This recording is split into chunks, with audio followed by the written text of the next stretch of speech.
down, and it's the best you ever found. Hippie, hippie, shake. Don't say you don't know how, well, it's the hardest thing found. Hippie, hippie, shake. You got it all over the ground, and then you turn it up, round and down, and then you turn it round and round, and then you shake. Hippie, hippie, shake.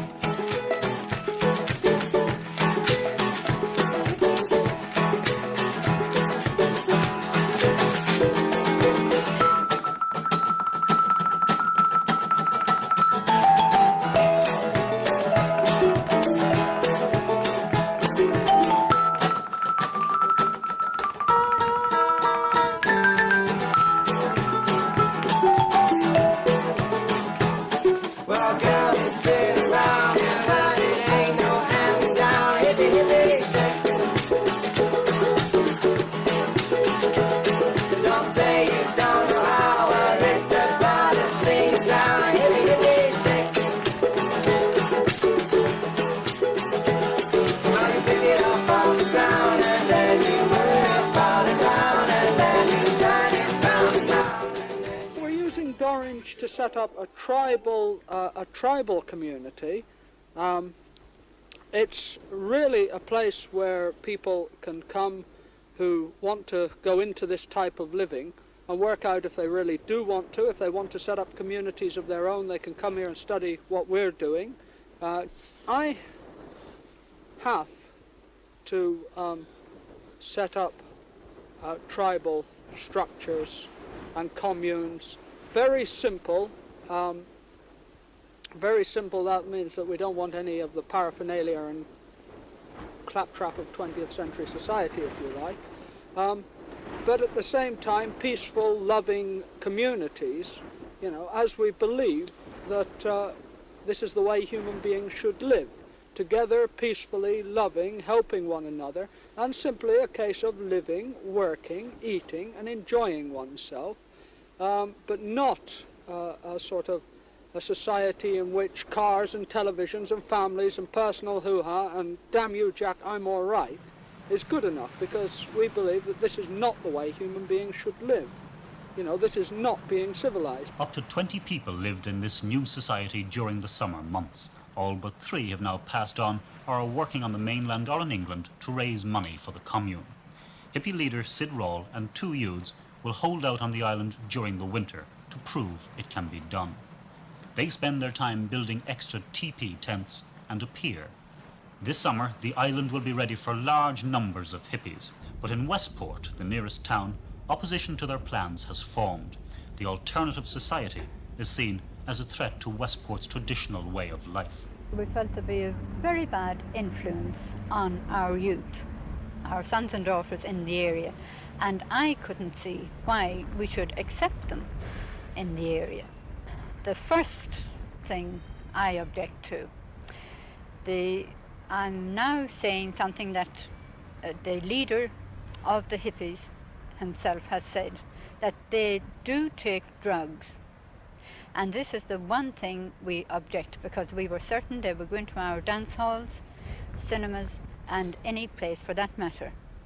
And there was no guarantee they would not pass around their drugs, either in cigarette form, cakes, sweets, or anything. In that way, I cannot see why we should be prepared to accept them into our community. The hippie commune has had trouble before. They planned to set up on St. Patrick's Island off Skerries last year, but abandoned the plan because of local opposition. And now whatever support they have in Westport has remained silent, but the opposition is vocal. Some shopkeepers won't sell goods to them.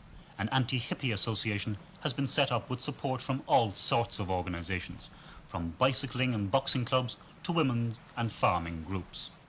All described by the local newspaper as the watchdogs for the protection of the social and moral standards of the local community. But protection from what? The scruff and the scum that will follow on afterwards does the damage.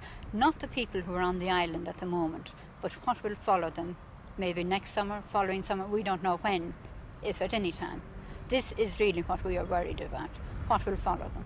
The people that one calls degenerates, beatniks, hippies, a lot of other people, are wanting to do what 90% of your religious preachers are telling people they should be doing. But society turns around and says, we don't care that you want to do this, you will do what we want you to do. So we say, all right, we won't do it. And then usually it's very hard. Society doesn't want to know, so one tends to look as if one is a parasite or a drifter on the street, when in reality what one is somebody who wants something different, who will not accept what is here today. By all means, if they're determined to stay on the island, which we know they're not, they are coming up into the town and round the villages. And we know ourselves they will not. And actually, I feel if they were normal, they could not stay on the island in any case, because the only thing who's lived on Dorinish for a great number of years now are the rats. This is going to be a horticultural community, basically. This land is terrifically good land. It's some of the best land in Mayo, you know, and it will grow fantastic vegetables, and, you know, we know how to do this. You know, we have a couple of farmers amongst the community at present. Not only that, but Clew Bay here is really one of the best fishing parts of Ireland, and I'm hoping that some sort of local cooperatives and that can be formed to get lobster, crab, shell fishing underway in a commercial way. Therefore this island could in fact make a lot of money. The youth today, I find, are doing things for the fun of doing it, and they're going to, as one young girl said to me, they won't go out and look for drugs, but if they're offered to them, they will take one and see what happens, and they're willing to chance a second one. And then we wonder if they have a third one, how far have they gone, or have they gone too far? Drugs, well, you know, they will have a lot more success in getting on a train and going down to Dublin and being back 8 hours later with it than they're ever going to be getting a boat and trying to get out here for it. Has any single thing happened that you can point to that would justify this action? Not at the moment. The only thing we've got to admit, the number of hippies who have come to the island up to now have behaved themselves, except for one lot that you probably read in the papers who stole a boat. To my way, I don't know of anything else that I'm aware of. Maybe there is, maybe there's not. But again, as I've already said, it's not the few on the island will do the damage, it's what will follow them. I don't want them to do any of this reacting. There's no need for them to, and they won't find the support in Westport to do it, you know. They won't find the support in Westport because the people of Westport know that we are of no harm to Westport, we're of no harm to their community. You know, we are our own community, we know what we're doing, we will do it ourselves, and in traditional Irish manner, if we don't tread on their toes, they're not going to tread on ours. We can tell them politely that they're not wanted in the area, and we'd be pleased if they'd move out. But at this stage, I'm not prepared to say what else would or might happen if any trouble came up in the area, because I'm only speaking as an individual. We're not going anywhere. We're not going anywhere. It's been very good. You know, this, you know, like every time you sort of have to meet a cold weather or a storm or a crisis of one sort and another, you know, it makes you stronger people. It's, you know, you sort of, you change with the island, you grow into the island, you grow into the climate, you know. You just become acclimatized. Any preconceived ideas you have about anything, you know, gets changed, you know. If you lived in the Antarctic for that long, you'd become an Eskimo. Hippie, hippie, shake.